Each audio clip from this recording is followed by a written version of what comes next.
Well, it is time for Sunday brunch. We've got Eric Himan in the kitchen with us this morning. It's been a while, Eric. We're glad you're back. I know. Good to see you again. Yes, very good to see you. Thanks for having me. We're making something today. It's pretty warm out today, but tomorrow this might be the meal for you. Tomato soup. Oh yeah, it's going to be a little chilly. It's been chilly, and now it's going to be chilly as well. Today we have a little bit of a brief break.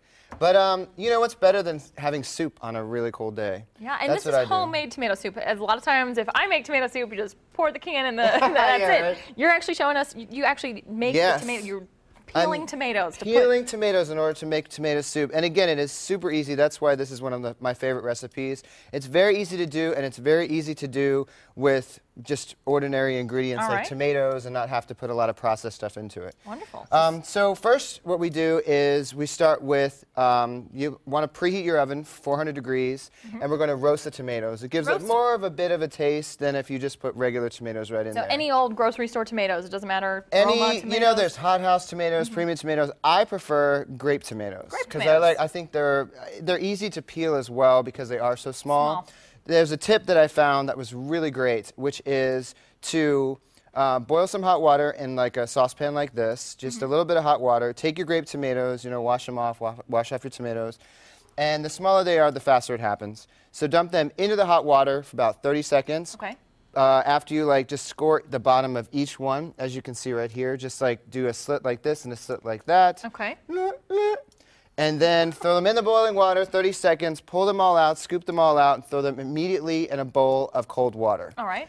And you will watch all the peels just come off. Really? Interesting tip. Very interesting and very time-saving. Than sitting there trying to peel them, and who wants a bunch of skins in a soup like that? So that's how you make it creamy. You gotta have it. Oh yes, yes. So you take all the peel off of the tomatoes, and then what we're going to do, the next step, is starting with, instead of doing it in the saucepan like I have, usually you do it in, you know, like a pot like this. Sure.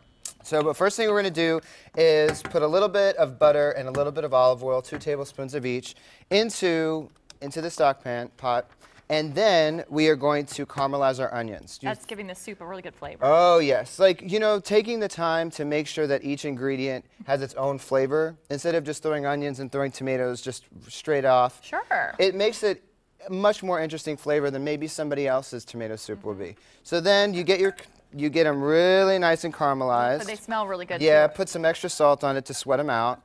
And then what you're going to do is you're going to add the tomatoes. All right. How many tomatoes? Like a big... I would say 2 pounds. It depends. For this, it was about 2 pounds, which is like, you know, two giant tomatoes and a few, you know, one of those little things of grape tomatoes. All right. You know, throw them all in so you get some different flavors from some different types of tomatoes.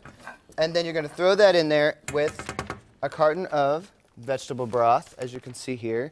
And then any spices like basil, I used fresh basil, and I threw that in there as well. So you get your tomatoes, your vegetable broth, your onions, your, you know, tomatoes, all that's going on. And then what you're going to do is get it to boil, and then immediately simmer it for about 20 to 25 minutes. How do you get it all?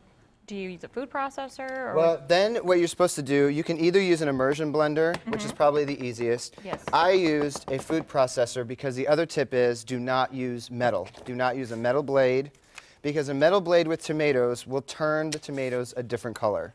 Interesting tip. It'll turn them orange, which is not necessarily what you want them to do. All right. So I use my food processor with the plastic blade. Like even the dough blade was enough to just get it to a point where it was, you know, not so chunky, and it's all about personal preference as well. All right. Well, Eric, we've got to wrap up here. We're going to come taste the soup in just a little bit, and of course, find this recipe online right now, kjrh.com.